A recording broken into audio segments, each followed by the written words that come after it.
Good morning, class, and good morning.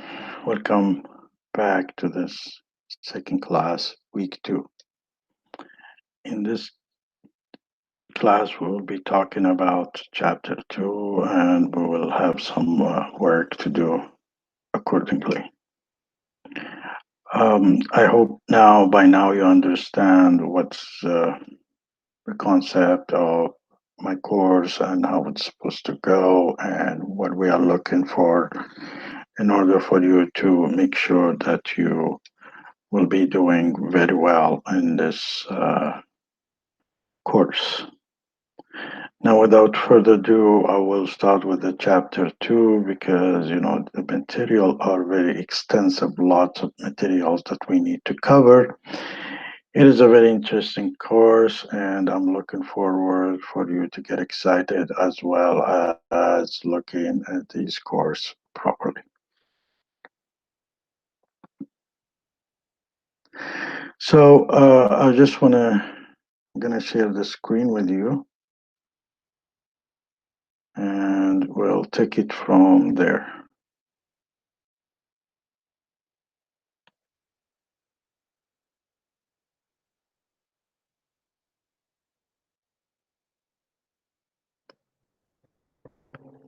So today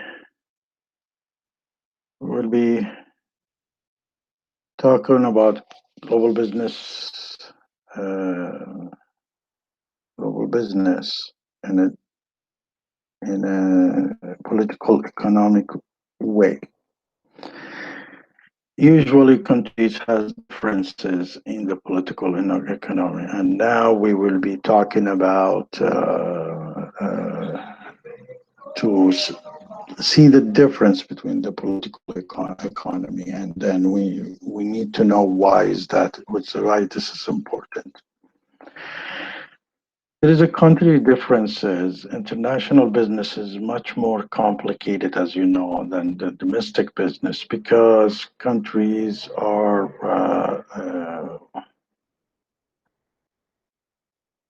different in many ways. Now, the differences in the countries comes from the country have a differences in their political, in the economics, and the legal system. And cultural practice can vary dramatically from a country to a country, and you are aware that, as can the education and skill level and population.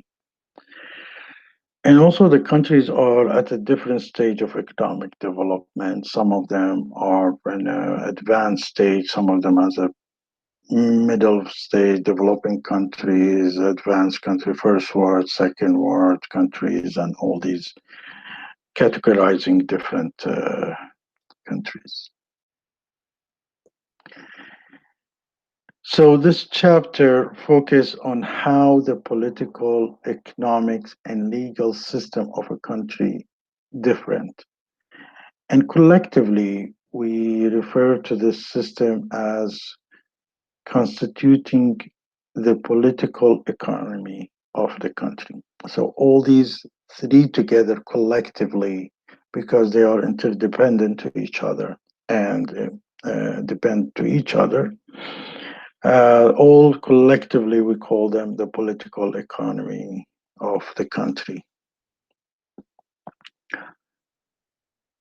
First, we use the term political economy to stress that the political, economics, and legal system of a country are not independent of each other. So they are dependent to each other, and they work with each other, and they affect each other. They interact and influence each other, and in doing so, they affect the level of economy and economics of well-being of that country. Now, political systems. So with the political system, and there is types of political system. One of them is in general called collectivisms. And political system that stress on the primary of collective goals over individual goals. So group is more important than one person. And is written by this concept came with the Plato says individual rights should be sacrificed for the good of the society. Driven from that collectivism, it coming the socialism, which is like a communism, and the social democratics. And the communism system is revolution and totalitarian dictatorship. In the social democratic socialism by democratic means, so they select a group, a socialism, but it's through an election and democratic means.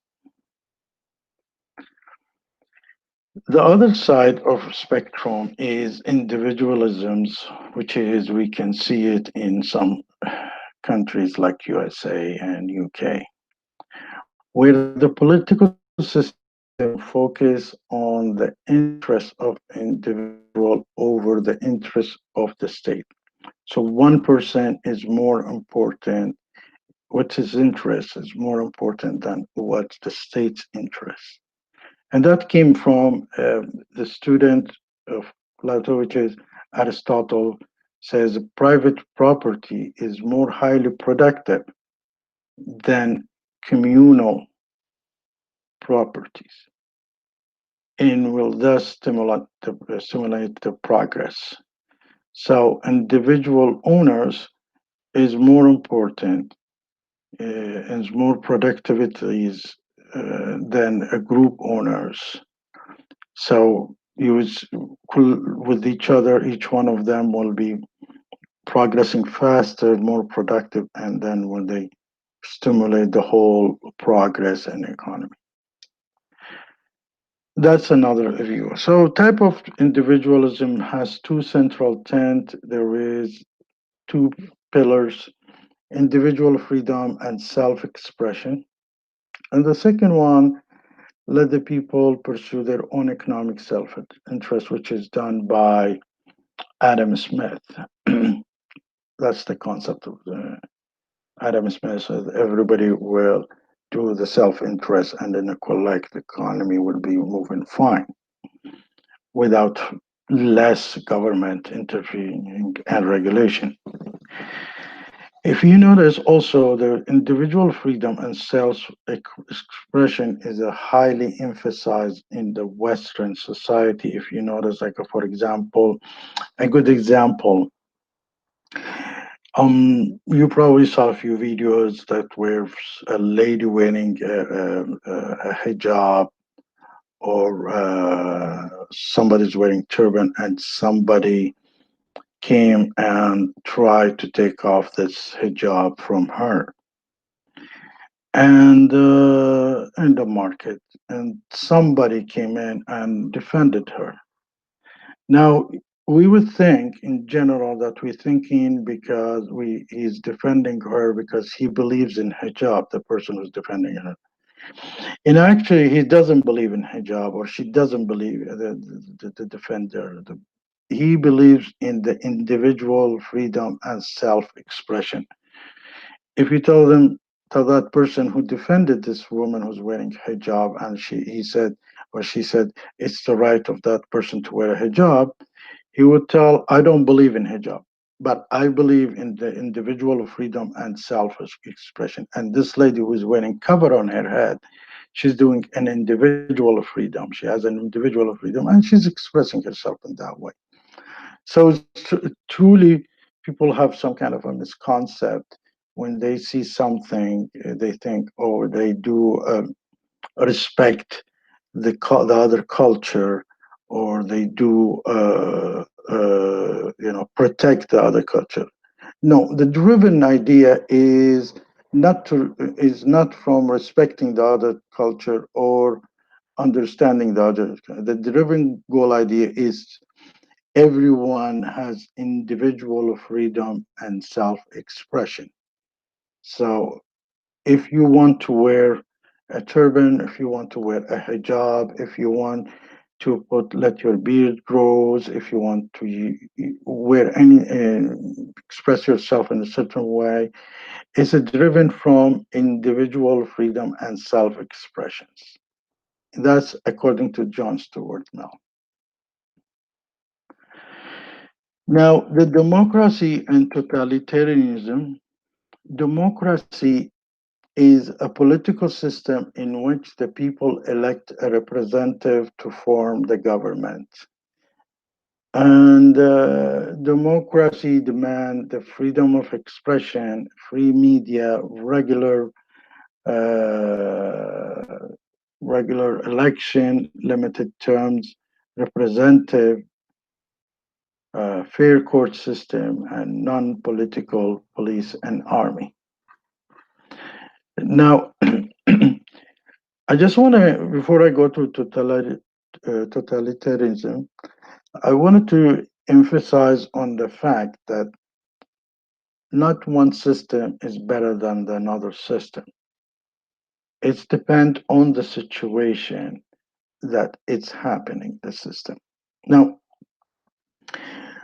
how this democracy, which is we will explain later on, but according to the major books and Western view, but my view, how this democracy and election happens is two types.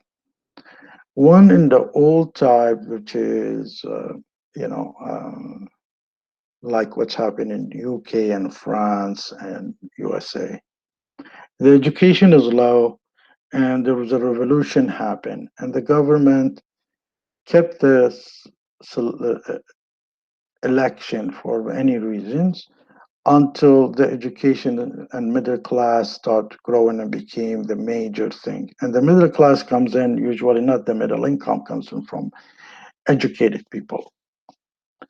So this is one way, is you make a, you know, you change this political system and you keep it until people grow and become um, more uh, probably responsible in a way that also a totalitarianism, but it is not, because you do the elections and all these things. The other way, what's happened in the Eastern Bloc, we noticed that um, the middle class start growing, and once the middle class start growing and became strong, then they wanted to the freedom of expression and the free media and all these things. So then they moved to democracy. But it's also, there is one issue that I heard long time ago in a lady in Bulgaria. She said that we made the revolution to buy a jeans pants, and then we found out that we don't have the money for the jeans. So it is, as I said, it's not always the best possibilities that for individual or for every the group country that jumps on democracy before they get things prepared for them earlier. But we go back to the view of the book, and as the book says, is the democracy demand freedom, free media, regular election, limited terms of representative, and fair court system and non-political. Now, there is so much argument about all these things. Are there really freedom of expression? Is there a free media at all? Elections.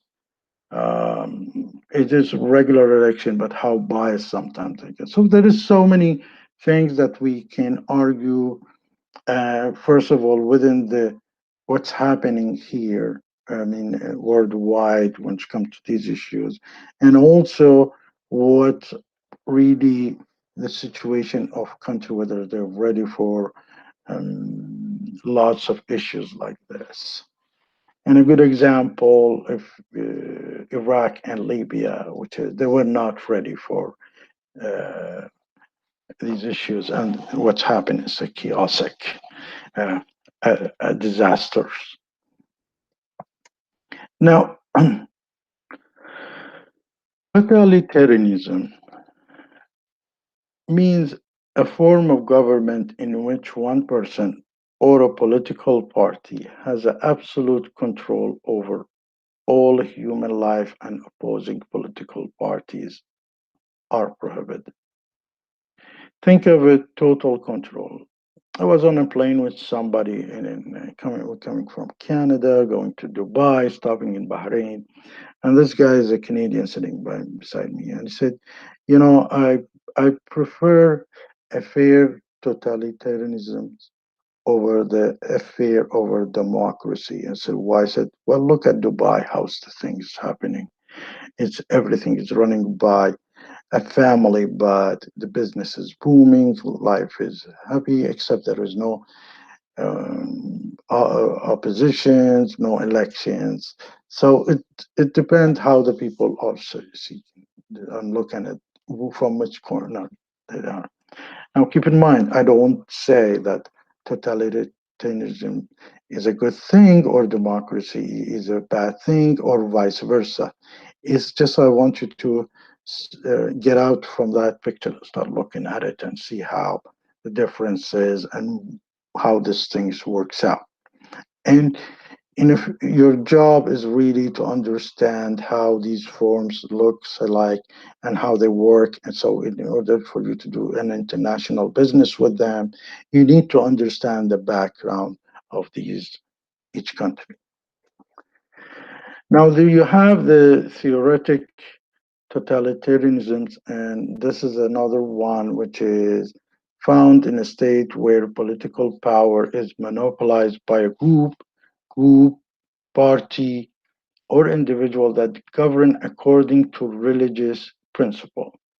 Now, the first thing comes into your mind probably Iran, Saudi Arabia, but up to a level, probably Israel has the same issue, and some, you know, sectors within countries they do have the same thing. For example, Hinduisms have their own religious totalitarianisms, theoretic totalitarianism.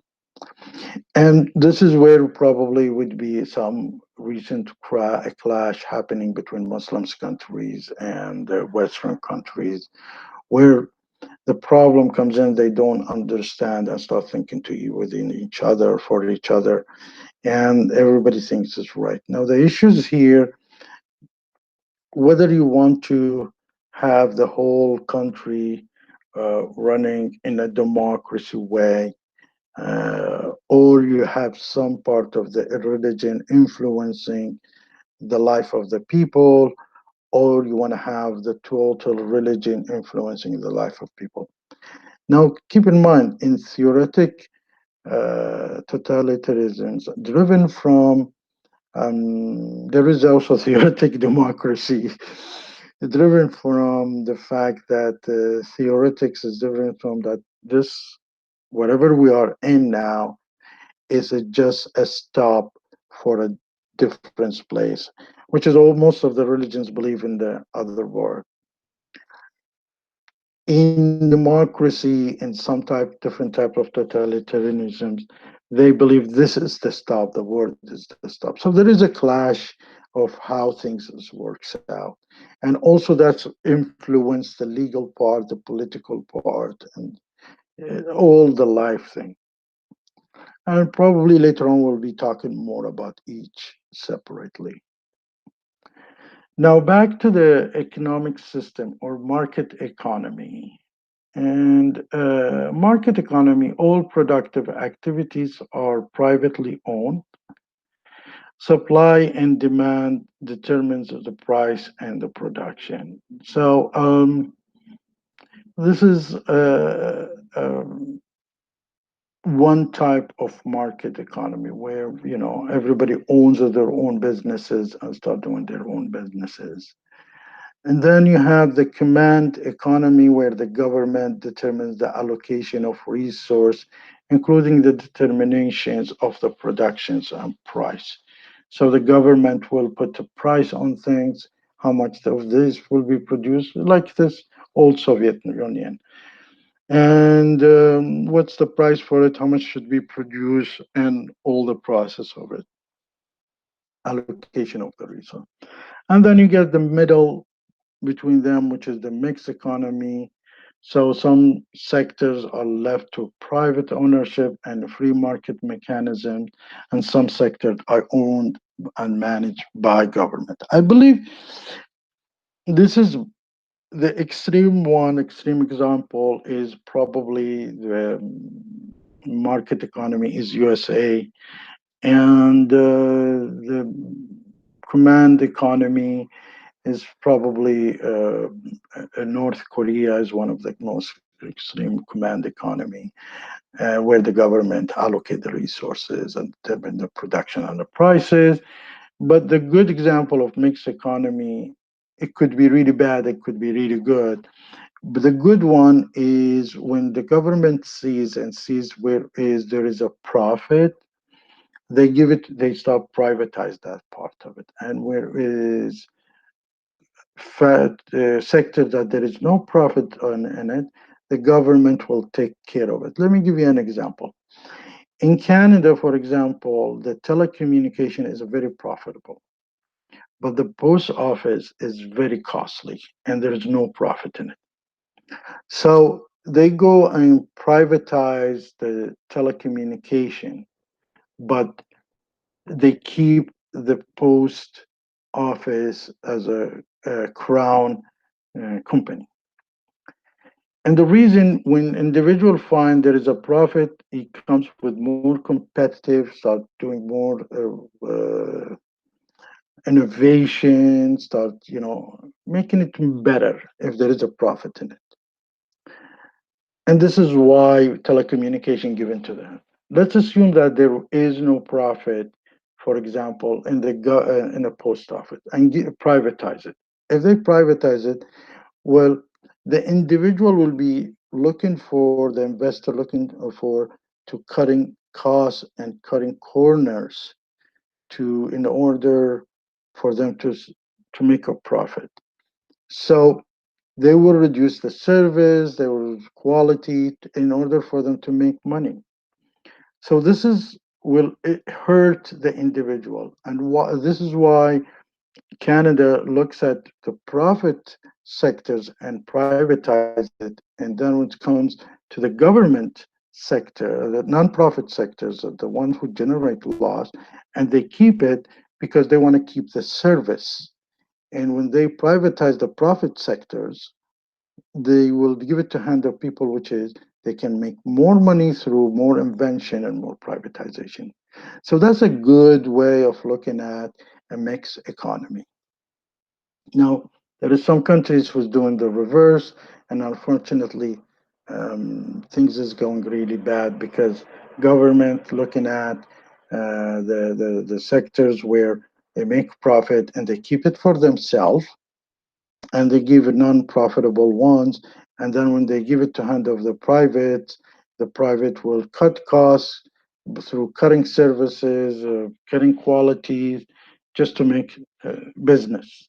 Because the private investors, they are in the business of making profits. And in general, that's what make it makes that the whole country goes down the rail. So you want to make sure the government are giving privatized in the mixed economy to other to individual, and because the individual will be doing much better work for in the sector that there is a profit. The legal system refers to the rules or laws that regulate people behavior and business conduct and business practice. And we have worldwide, once again, three type of legal system. We have the common law, which is countries like USA, Canada, except Quebec, and UK, Australia. They follow the British establishment of law, which is a common law. And then you have the civil law, like France and Quebec, some eastern countries like in probably Middle East countries, they already the law is established, and the judge only is in charge of enforcing the laws. In a common law, the judge is allowed to interpret it, the law written, and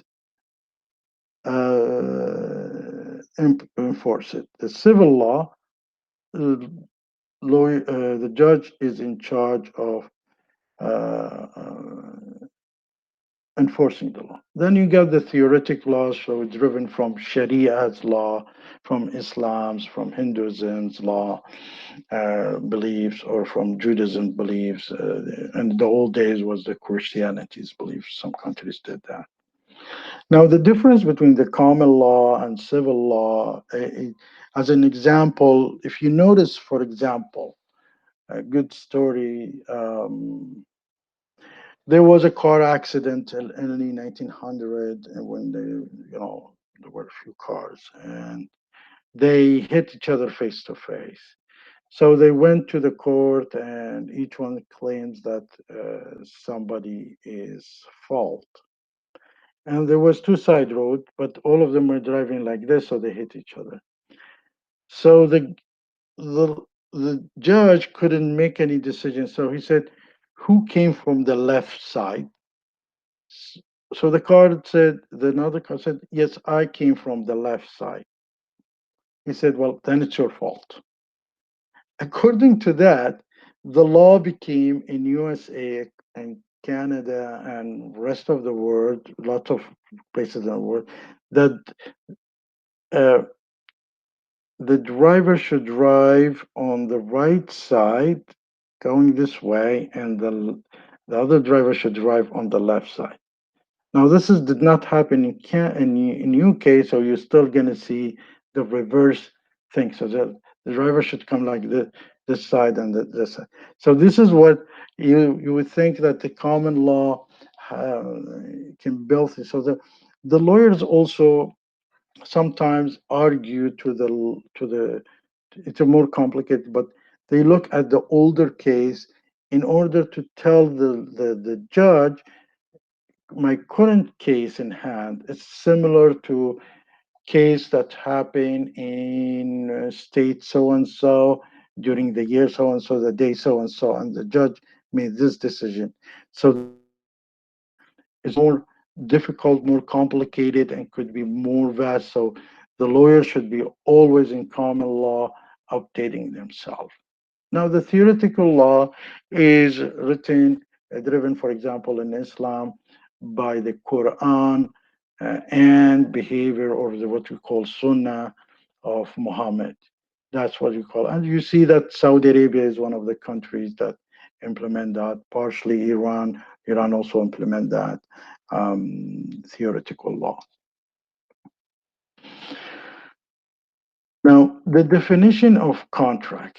Contract is a document that specifies the condition under which an exchange is occurred and details the right and obligation of the parties. It's a piece of paper that written where the rights and the obligation is exchanged between the two uh, people, which is that called a contract. Now, contract law is developed long time ago by the International Trade and Contract Dispute under the United Nations, the Convention of Contract for the International Sales Good. So they follow something called CISG when you write a contract law. And if you're adopting that, a nation accept to treat the convention law as a part of its law. So it's good, a government or country adopting this, so you follow this law accordingly. When it comes to the property rights and property in general, excuse me, Property to resource to a resource over which refers to a resource over which an individual or a business hold a legal title, meaning, and owns the resource. For example, your car is part of your property if you have a car. Your apartment is part of your property. Backyard is part of your property. If you have a store, is a part of your properties. So the resources include like a land, a real estate, equipment, capital, all type of capital, mineral right, the businesses, and the intellectual uh, properties.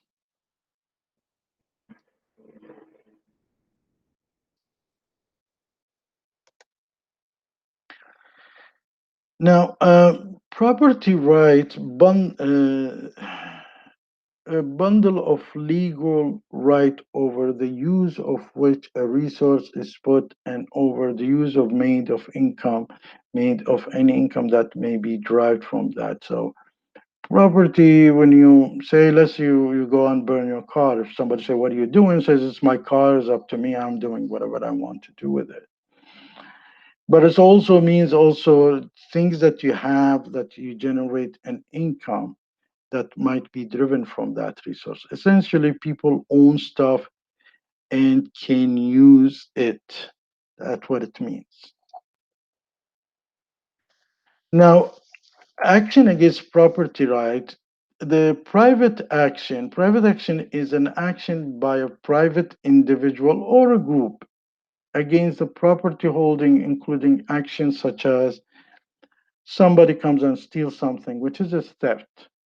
Uh, Piracy, there's an idea you have, it takes your copycat, your software that you're developing or something like that, or business you're doing. This is a piracy. Or a blackmail and comes in from the fact that he sent you an email and it's happening that he grabs some information on you and trying to embezzle some money, take money from you, or any criminal activity against your property rights, so vandalism or something like that. Then you have the private action. Then you have the public action and corruption, which is the public action is violates your property rights when the public official extort income from property holders, including actions like they ask you for a bribes, leaving excession tax, too much taxation, require expensive license or permits from the property holders, or taking asset into ownership without compensating the owner. And it's can done by the public action or through a corruption. So there is two types. There is the private and there is the public and corruption also. I believe in 2006, there was a score of checked on the corruption level. And there was some question that they asked, and they found out which countries is most corrupted and which is least. Keep in mind, corruption will keep private and businesses away from that country because they don't want to do business in a country there is a corruption in general. But some companies, and they're famous for seeking a corrupted countries in order to do business with them. But the least corruption countries in the world comes in Denmark, then Finland and Sweden, and Canada rank number 9, and then USA rank number 16. And there is a few reasons they will check on it and comes out with the standard. And the most corrupted countries is Somalia and North Africa, which is North Korea, sorry, which is they rank 167 worldwide.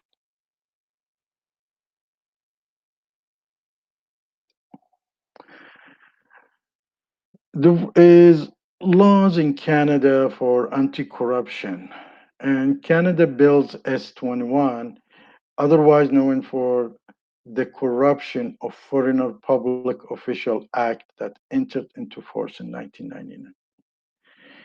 Canada, it has a long been illegal to bribe officials in Canada. It's you cannot bribe, and if you, it's a big no here. But in 1999, it is illegal for any Canadian official to bribe officials in other countries also. Now there is a loopholes in it, like when the other people was other countries will look at it as a gift. You might be, allowed to give a gift according to the standards of the culture of that country. But in general, it's illegal for Canadian officials to bribe officials in another country.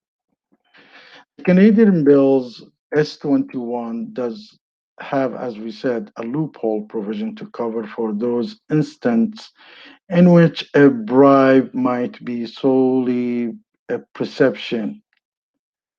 We see it like in Canada as a bribe, but they see it as a gift due to a cultural consideration for gift giving in other countries. Let me give you a good example.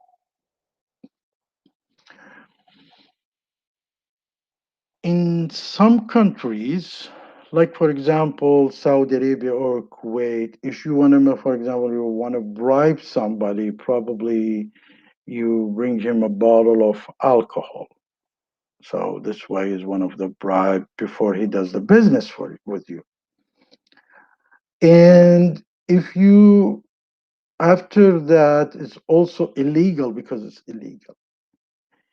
In but they see it as a gift. Let's say, as a good example, you bring them flowers or something. This is a gift. They see it as a gift, and it's not bribing.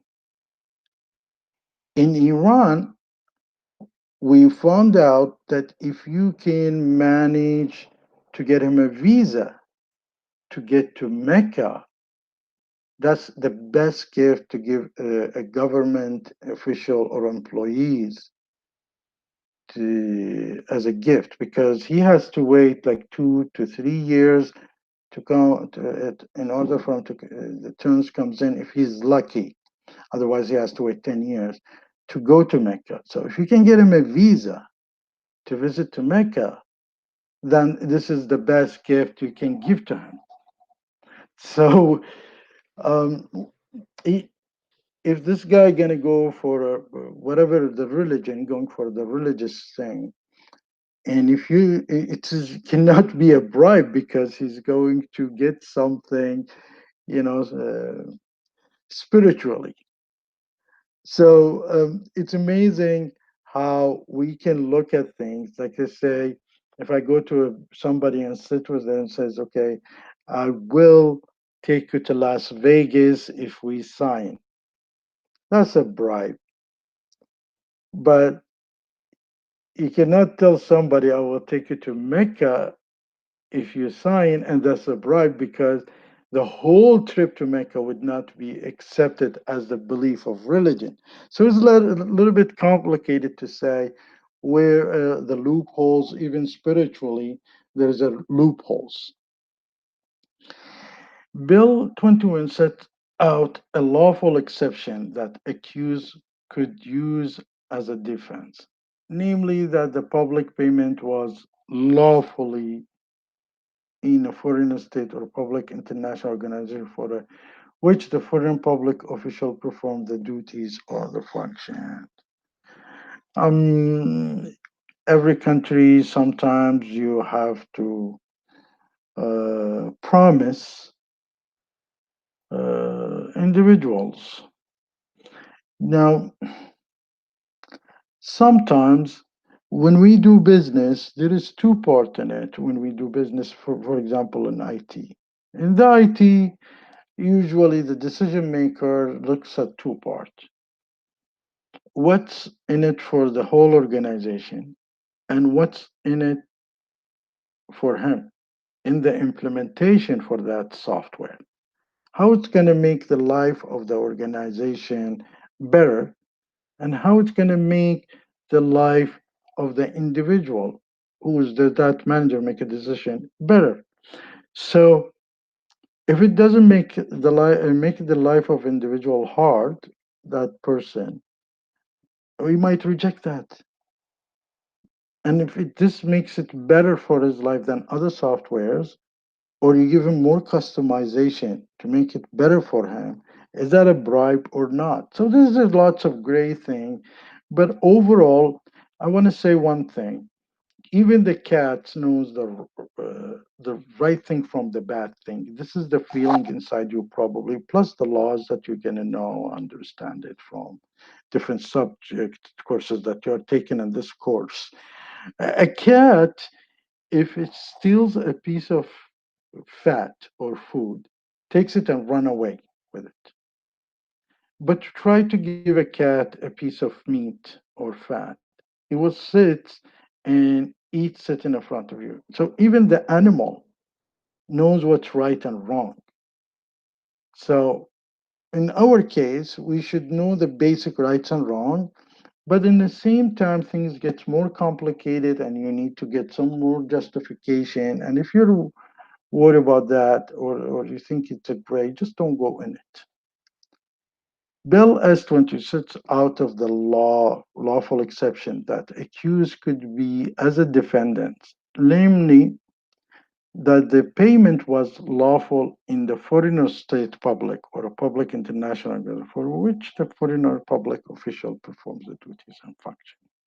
So in that country, it's lawful. In this country, is not lawful.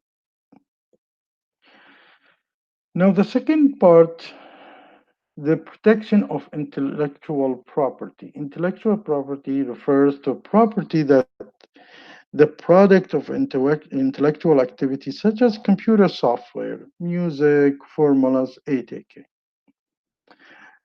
Now, the ownership rights are established through three parts. There is a patent. You say, this is mine because you go and sign up the patent and you get patent. The copyright and the trademark.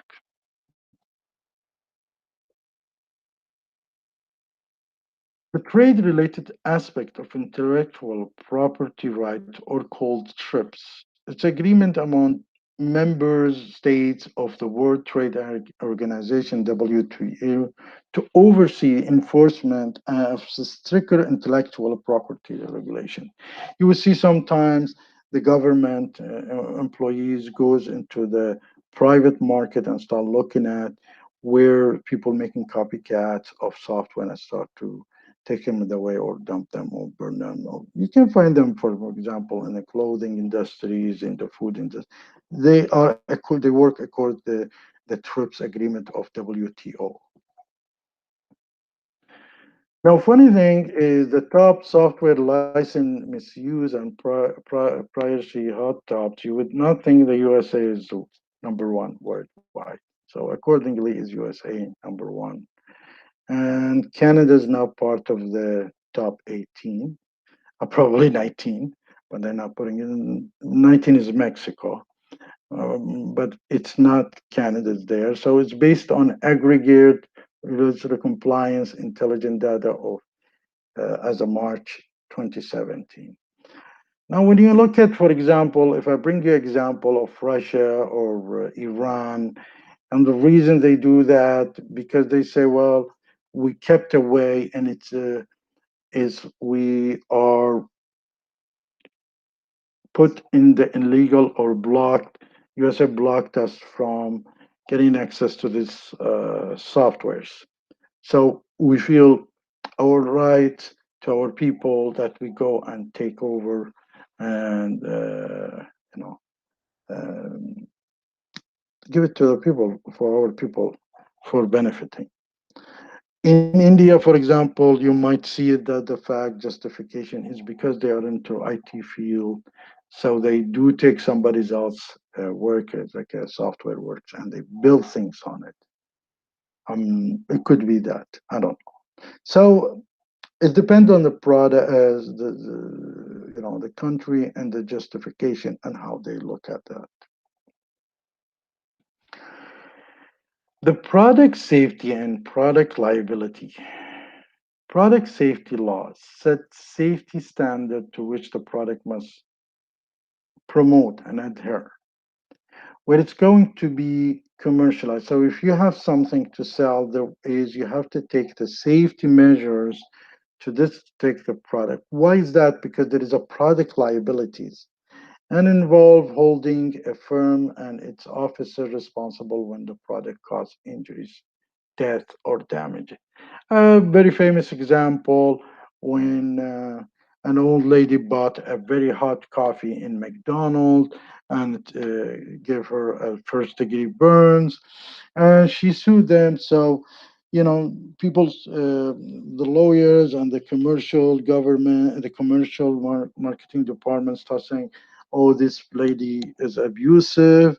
And if you dig in on, because she's individual, she never did advertisement, but the whole thing is was the lawyer, the judge gave her, she granted her money from the paid by the McDonald, but then McDonald came out and started saying, "Oh, people are abusing the law and all this." And actually, she's probably not abusing it because she spoke earlier with them and she said, "Well, I got burned. I had to go to the doctor, and the doctors had charged me. So can you pay the bills?" So McDonald refused to pay the bills.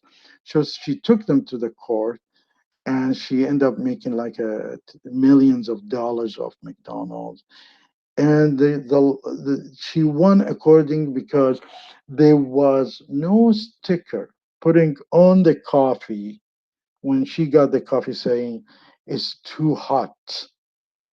So you need to take the whole safety. You want to make sure everything is fine and is very safe, and this is applicable to everything, and also notification saying this is could be causing X and Y Z, something like that. And probably business law, you will be more exposed to these cases, and hopefully maybe later on, we talk about some cases in the future. So product safety laws, and you have to obey them because you need to do because there is a product liabilities, and also you cannot sell if you're not comply with this product safety laws. Now, the determining of economic development, the political, economic, and legal system can have a profound impact on a country's economic development. So, as we said, they are dependent, they interfere with each other, they influence each other, political, economic, and legal, on the economic development. And we cannot, uh, and this is why we spoke about each one separately, but all influencing the economic development. Now, the economic development can be looked in a different way. One is GNI, or general gross national income, but before that used to be the GDP, gross domestic product, or GNP, gross national product. But the GNI, or gross national income, is the total income of all the citizens of a country. And this is could be very tricky. For example, um, a less rich country like individual or like Mexico, individual make way less than Canadian individual as an income, but because of their population, because of Mexico over 100 and some million, the total income, the revenue that the whole Mexico makes is more than Canada, for example. That's a good example. So sometimes you probably will see, for example, China individual income is low, but because they are 1.2 billion, the GNI is one of the second, the biggest economy in the world, and might be the first one soon. So you have to look at the two levels on it. Now, there was a little story that I know a long time ago where my professor, when I did my second graduate studies in international business, he said, I have a friend in so and so country in Africa. He wakes up in the morning, he milks his cow, he has a yard back, he grows his food, and he has some ships and goats. He eats of that meat, and he's have a normal life. On the other hand, I wake up in the morning, I have to turn on the electricity, I have to pay for the internet, I have to pay taxes, I have to go and buy my food, buy my meat, buy my milk. Now I wonder which one is more rich. I might be making 10,000, paying $9,000, and what's remaining in my pocket, $1,000. And that dude in Africa may be making $2,000, only paying 500 and remaining $1,500. So here, where is the purchase power parity comes in, or PPP? It's adjusting to the gross domestic product per capita. How much I have in a living of standard, how much I have a purchase power. This is what evaluate. So, sometimes you go in a country and the country is pretty cheap and you can buy everything and you have a good life. And sometimes you go to a country like Switzerland where you cannot even have a sandwich with them. Maybe you're making more income, but you cannot even have sandwich outside. So you need to look at the PPP, also purchase power parities.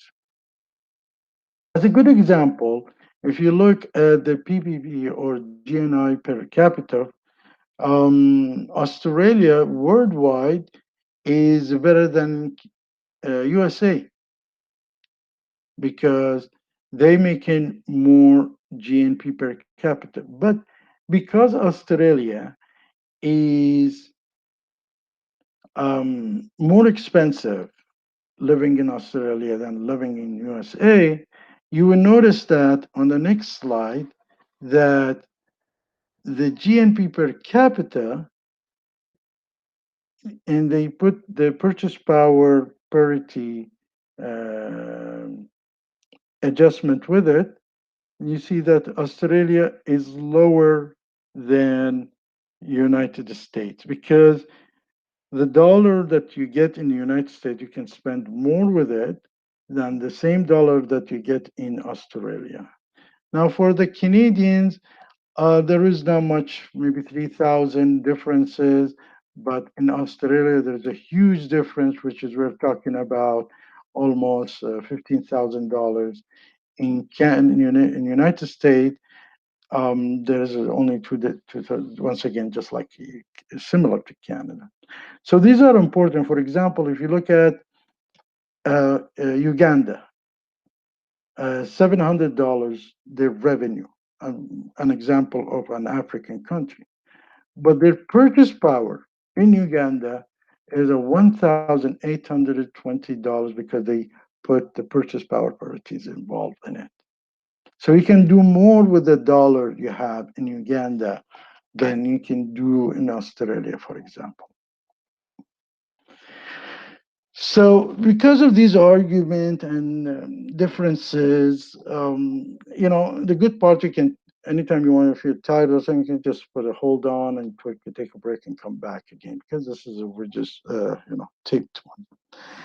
Human, because of these argument, there was other view of looking at it is a human development index, and it measures the quality of a human life in a different country, which is HDI. And this came up with the Nobel Prize winning economist Amartya Sen has argued that the development should be assessed less by material output measures such as GMP and GDP and all these things, and more by the capabilities and the opportunity that people enjoy. So, according to him, says development should be seen as a process of expanding the real freedoms that people experience, and the freedoms, freedom of buying, freedom of travels, freedom of acquiring things without difficulties.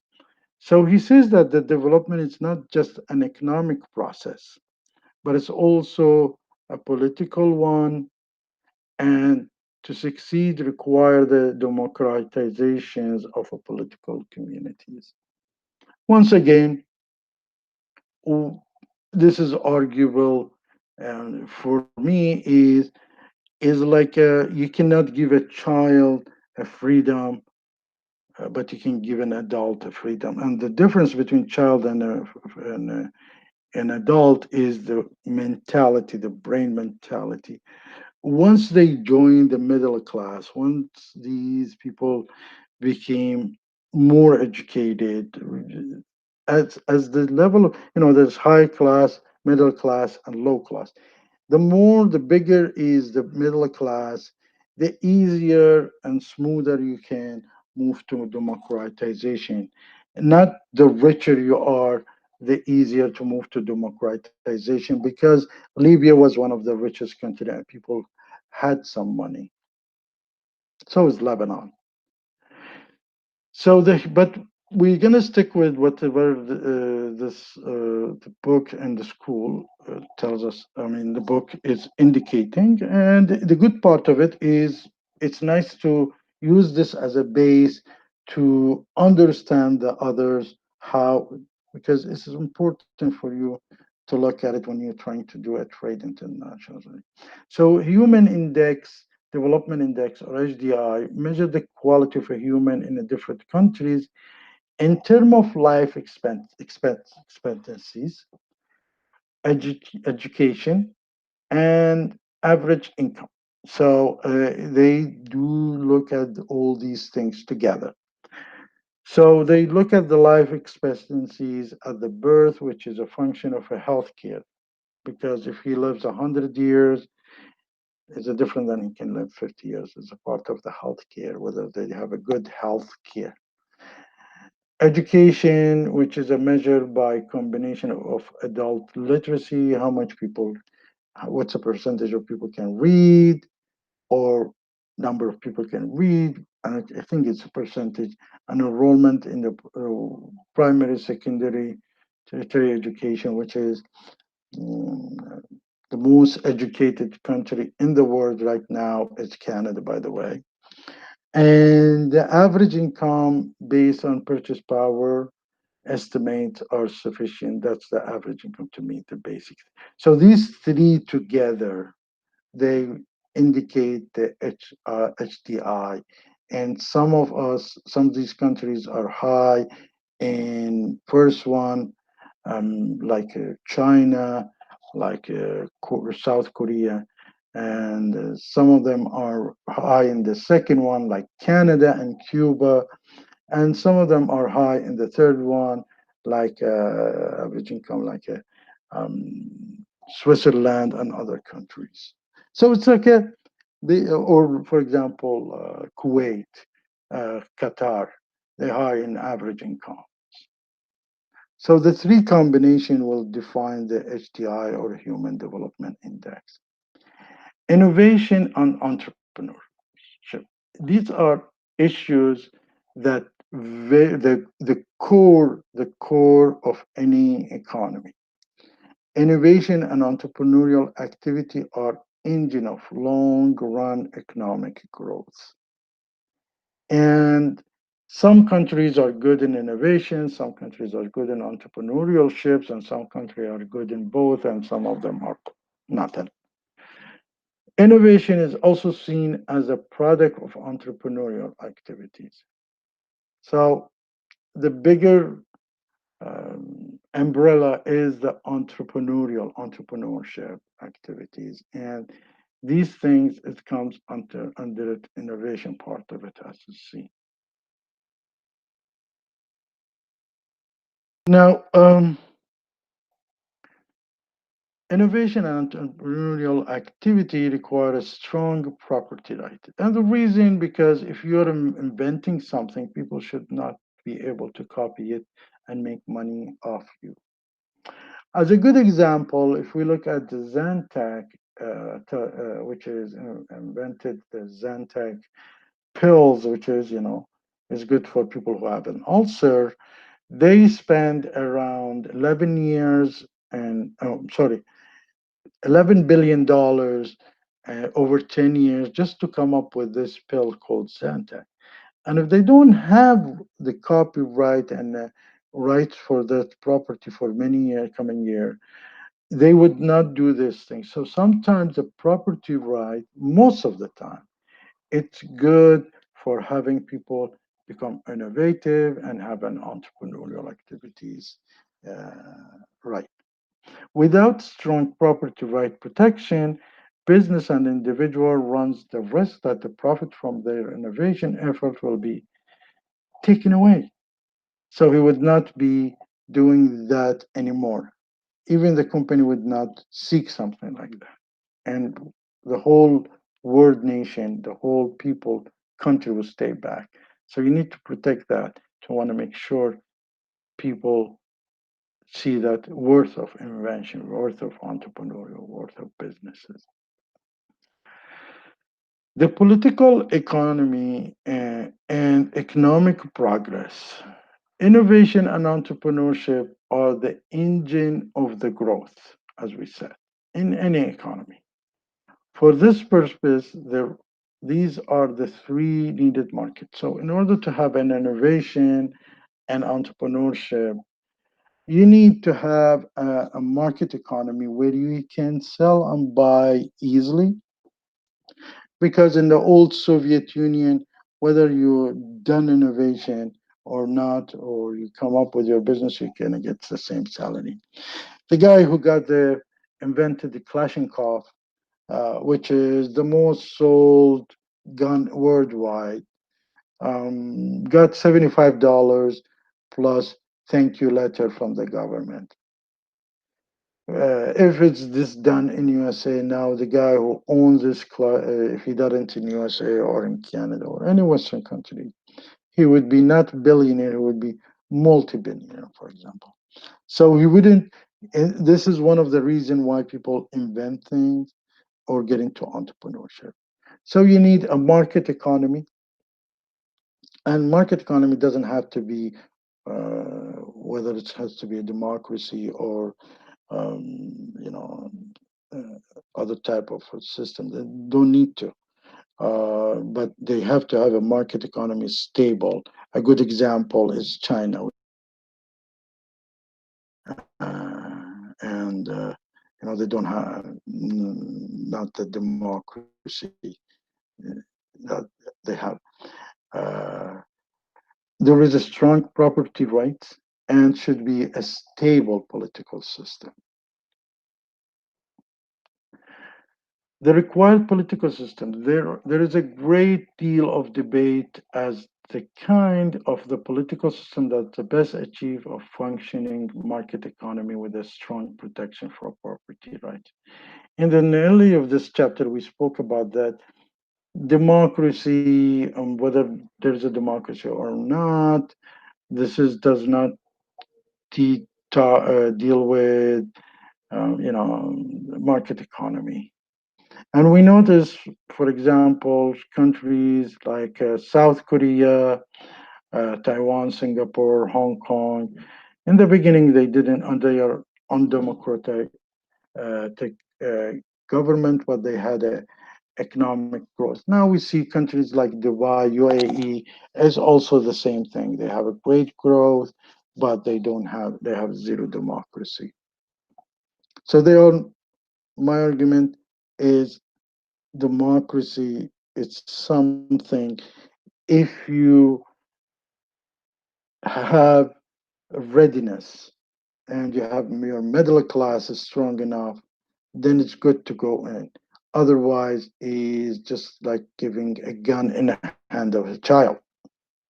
and he's shooting at himself. This is what's happened in Iraq. This is what's happened in Libya, and I can give you dozens of examples.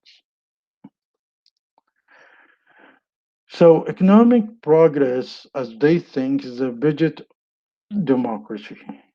While it's possible to argue that democracy is not necessarily a precondition for a free market economy in which property rights are protected, subsequently, eventually, economic growth often leads to establishment of a democratic regime. Several fastest growing Asian economy, as we said in giving an example, is like South Korea and Taiwan in the last 2 decades. They are the business growth, or the business growth, what's the cause of it? Is well educated people, people started educated, being educated, and then they had a business growth. And then they became a stronger middle class, and then they had a democracy. Geography, education, and economic development. While a country political and economic system is probably the big locomotive, shall I say, driving the rate of economic development, other factors are also important, like the geography, where they're located. And probably, the class activity will see the geography of Mediterranean countries.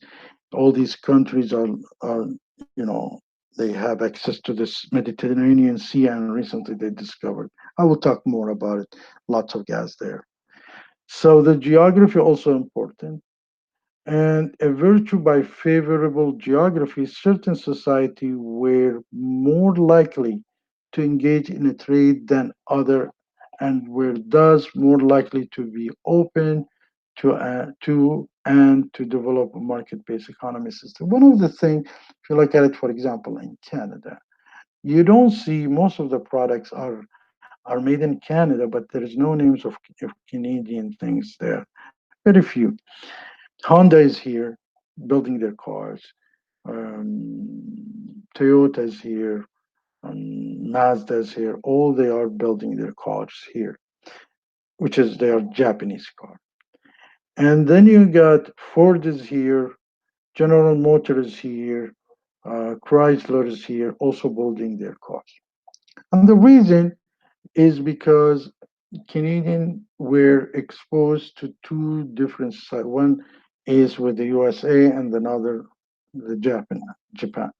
And then because the trade was difficult between Japan and USA, but it was easy between Canada and USA, and it was easy between Canada and Japan, USA and Japan came and built their factories here. And they start sending Hondas and Japanese car to USA because it's a Canadian made, and they start sending the American Harley Davidson motors and other cars to Japan because it's a Canadian made. So sometimes the location can play really well if you're ready for it. On the other hand, maybe Mexico was in the same situation, but they didn't take advantage of it. But when it came to NAFTA, they had the lesson and they took really good advantage of it. So the general assertion is that the nation that invests more in education actually will have a higher growth rate because educated population is more productive population. So more you're educated, you're more productive, as we see.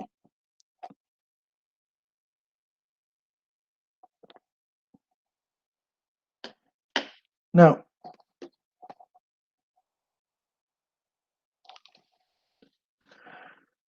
the states in transition.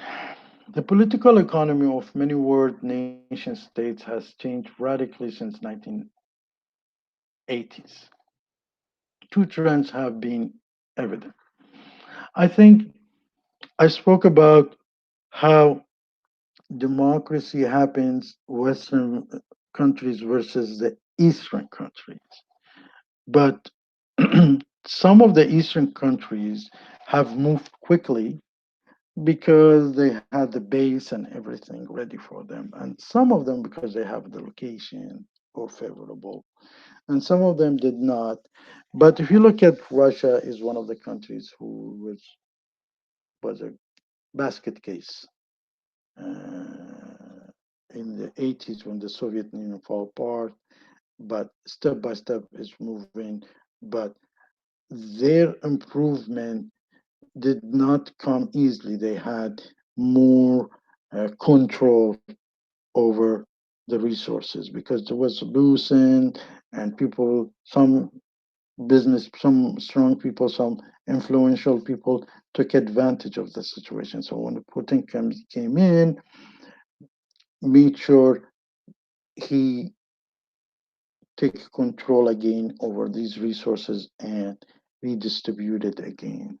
So it is a political argument in it more than any economic, but it's the result. What we saw is that the fact that Russia is moving better. Yet on another hand, you look at it, lots of revenue of Russia, it's coming from oil and gas that they supply to Europe, and probably discovering such a huge reserve in Mediterranean Sea. It Russia has to do something about it, although they don't have an access to it. So there is another way of looking at it. You see, why for example,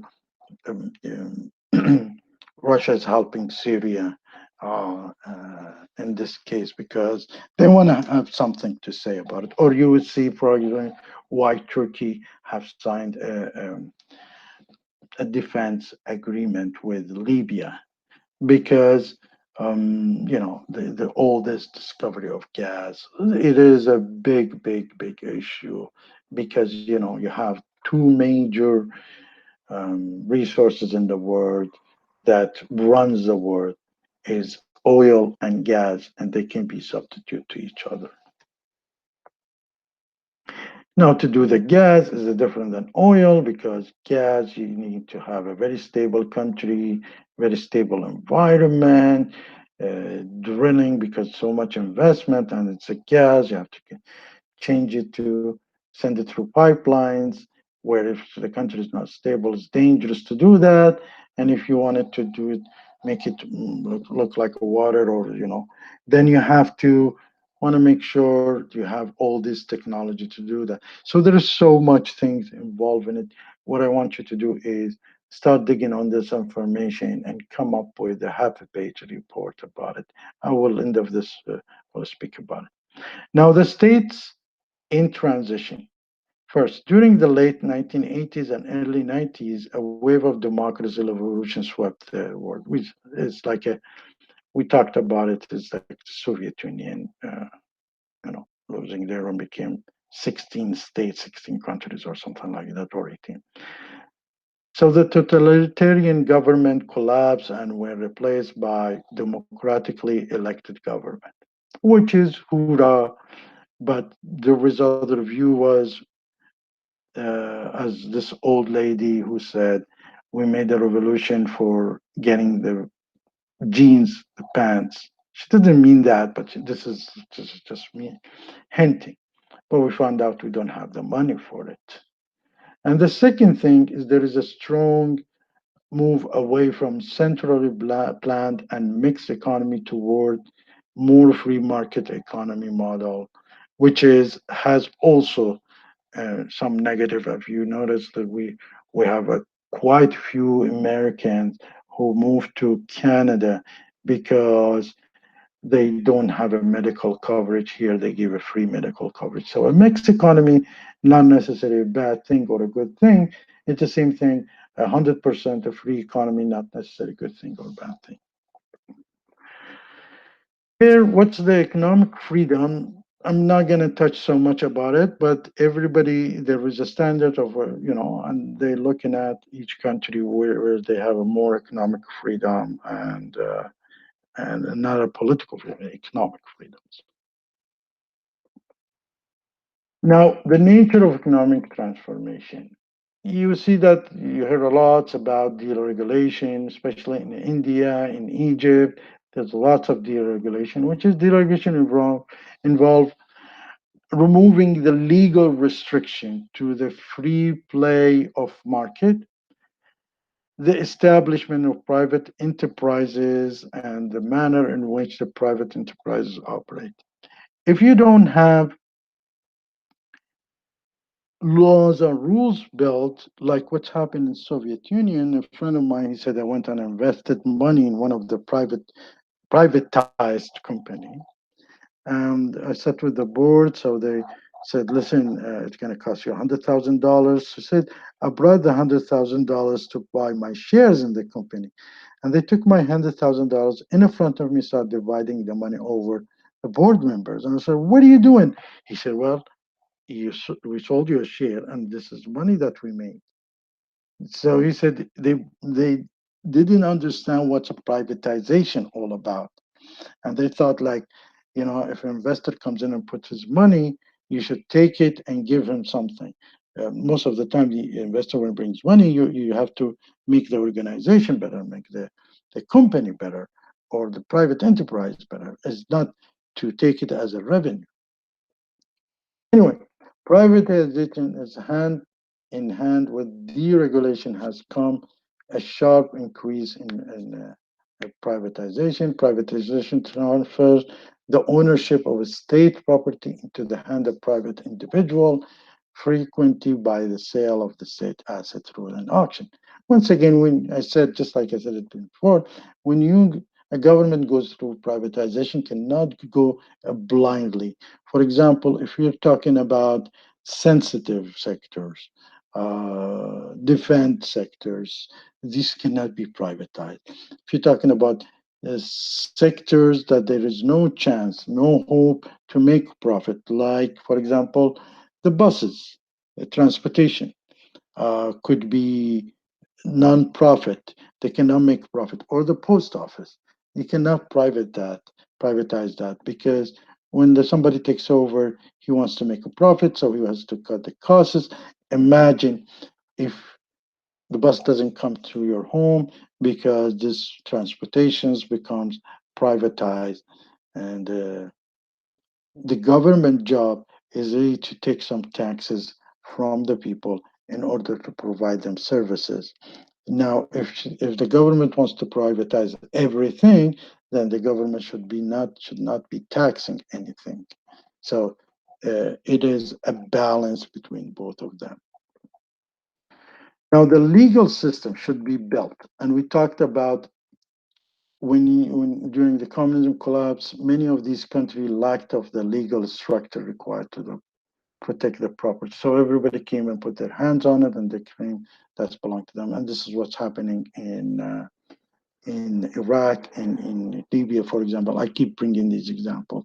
Some people some people put their hand on oil wells, and they start selling oil directly to other countries.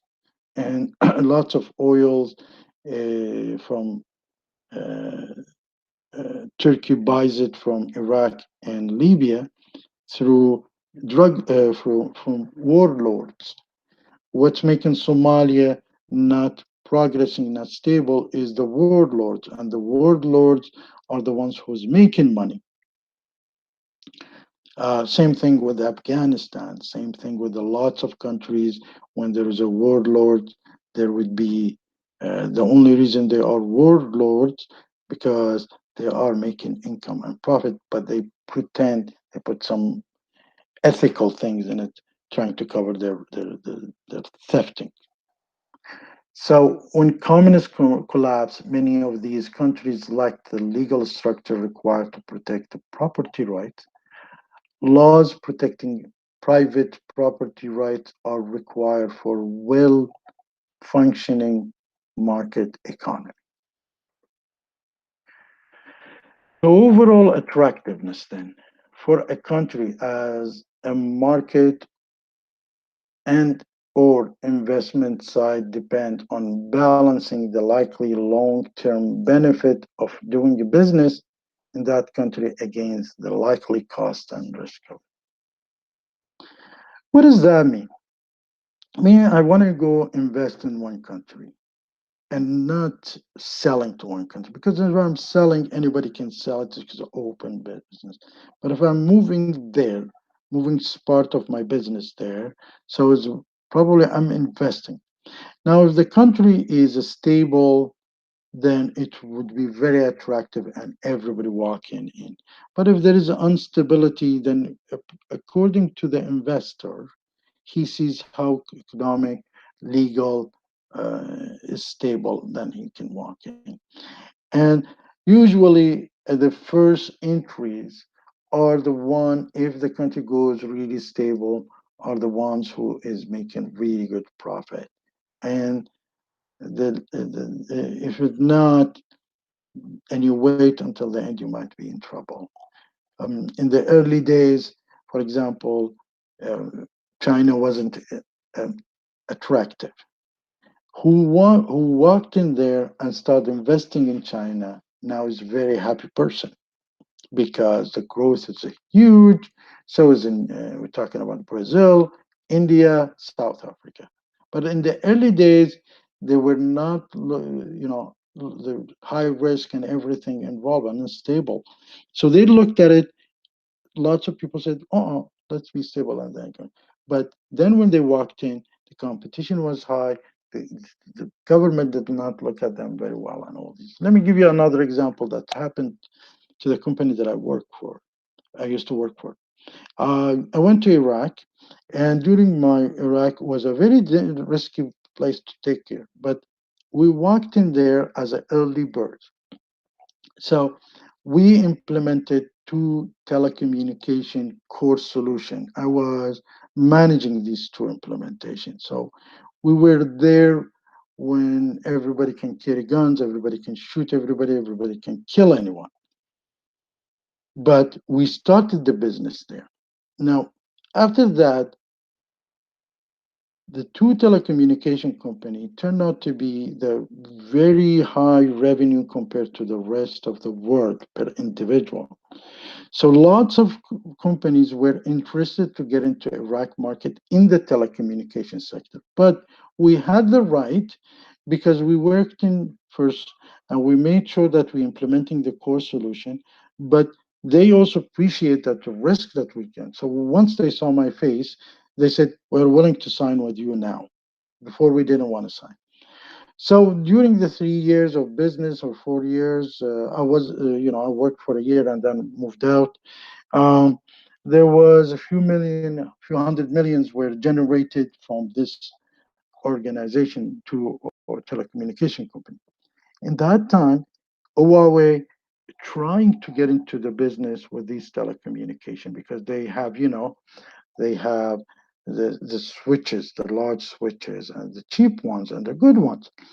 But the there is two people, the telecommunication company refused them, and we were, because we had the right, so they when came back for us for consultancy, we chose to use Ericsson or Nokia as switches, large switches and towers.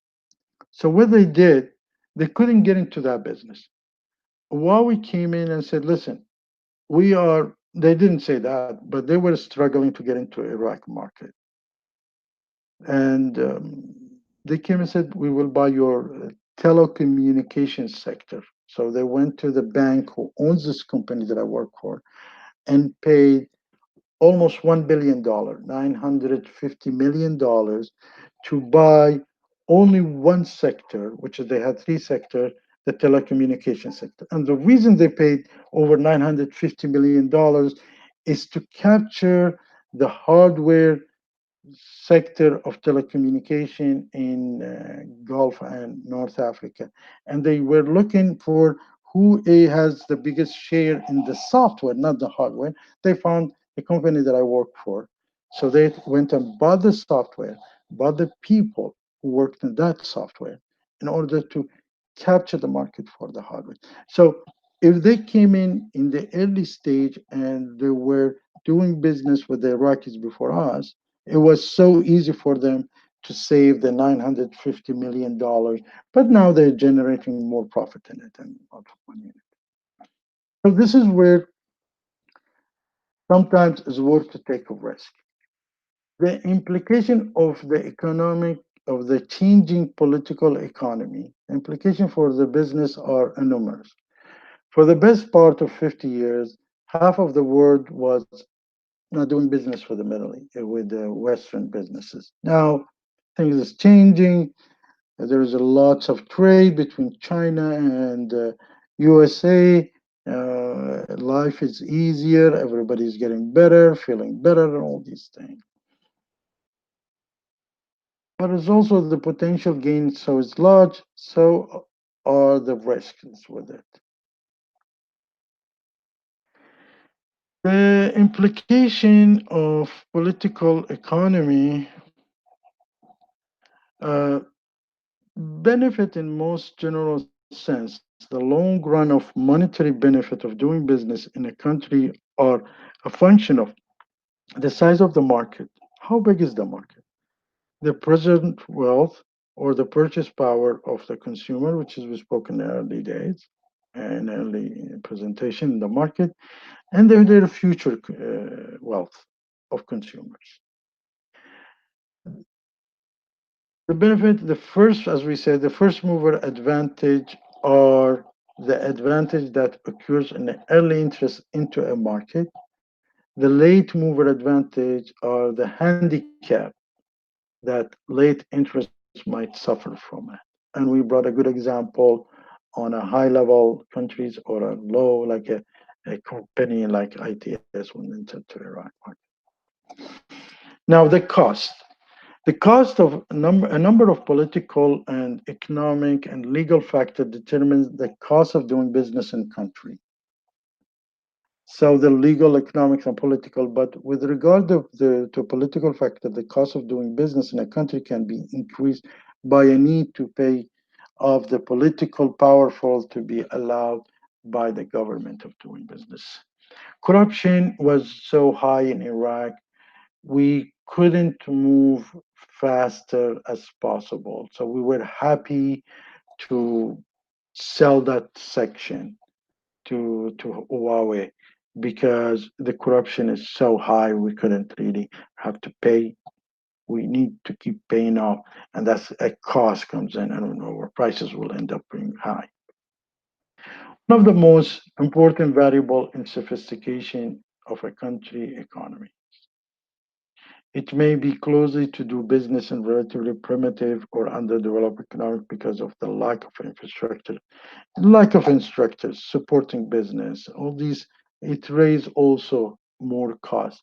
For example, in Lebanon, in some countries in Africa, you need to have a power generator. You need to buy gas. You need to put these things ready whenever the electricity, government electricity not working out, not very stable. So these are extra costs. Um, uh, there is a cost of visa, cost of traveling, difficult, all these things. So they all might add up to, or transportation might add up to your, doing business. So the risk of doing business in a country are determined by number of a number of like a political stabilities, economic stabilities, and the legal factor that support you. Political risk has been defined as the likelihood that the political force will cause drastic changes in the country, like a revolution or changing the government, all these things. So the stability is very important, political stabilities, business for business environment, and this affect the profit and other. So if you have political stabilities, you're looking for a long term. But if the country does not have a political stabilities, you go in there, you grab profit as much as you can, and you just get out as fast as you can. So political stability will help to generate best prospect, better prospects in the country. The risk, economic risk can be defined as a likelihood that economic mismanagement also will cause a drastic changes in the country business environment that adversely affect the profit and other goals of particular business. And economic mismanagement, there is so many stories you can look at this for the tiger countries where they borrowed to build things and there is nobody's renting.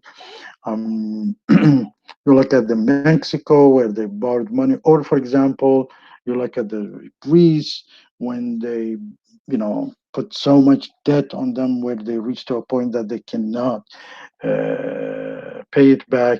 And then when you look at what they built just an excuses just to embezzle and steal the money from the government.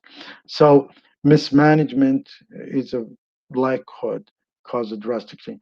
The funny thing, the electricity in Iraq, they still have something like 6 hours of electricity in Iraq daily, each house. And so far, they spent over $30 billion worth on electricity to buy equipment, and it's all turned out to be fake, and they couldn't even. So the mismanagement and $30 billion is not a small money. You can really supply probably the whole India electricity with the $30 billion worth of equipment for electricity. And Iraq only 30 $37 million, yet India way over $1 billion people. Iraq only 37 million people, and so Iraq spent amount of money that if India spent it on the electricity, they can cover one over 1 billion people of for electricity. So corruption is a huge, mismanagement is a huge important thing. Risk, legal risk might be defined as a likelihood that a trading partner can, cut you off, will opportunistically break a contract and, take your rights.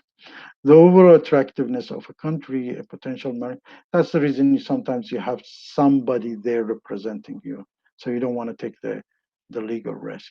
The overall attractiveness of a country as a political market and or investment side for international business depend on the balancing benefit, cost, risk associated with it doing business in that country.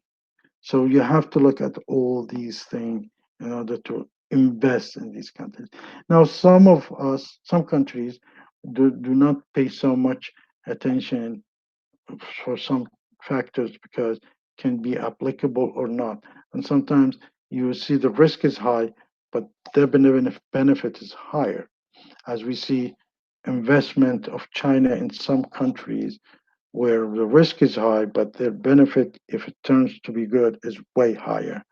So it depends on the strategy of a company, how it works, whether they want to go in or have a representative, representative that makes less profitable for you, and also this representative one day gets and get stronger and have a competition, or they might be signing up with others, or just break the law with you.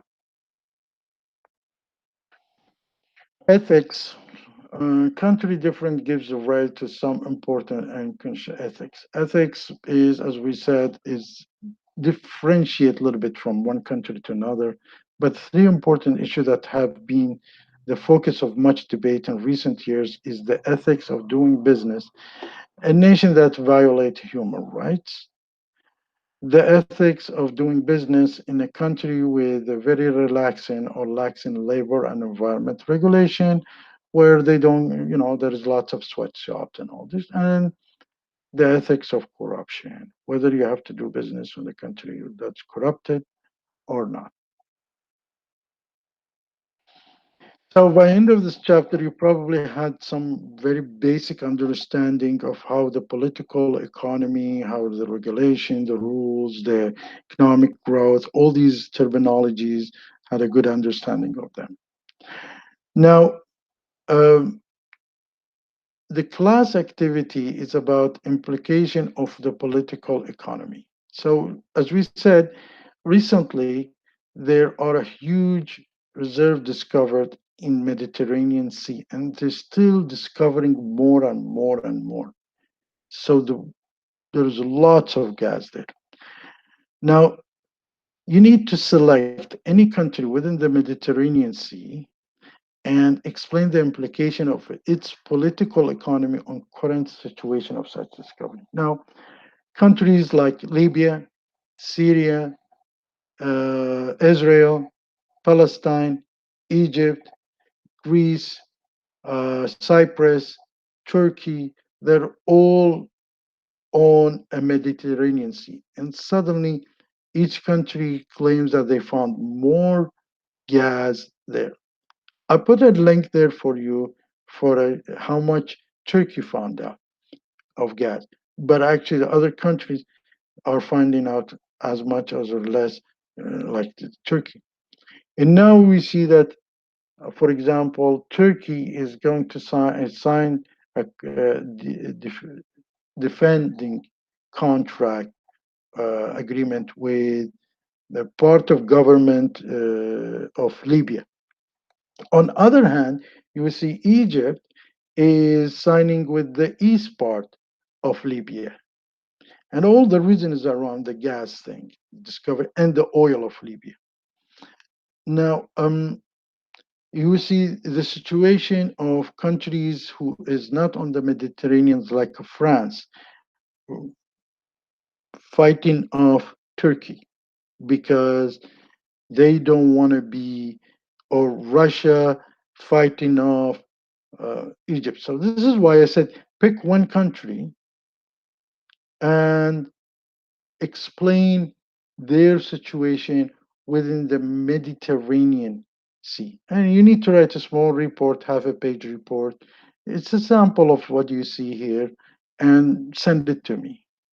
Um, I will, my email, you have my email, which is there, but it is, if you want to know, is faisal.bachari at, uh, I will mail it for you also. Uh, and probably I will put it part of this slide, so this way you at least know where you should mail it. Okay? Anything else, please write to me and have a nice day. Bye.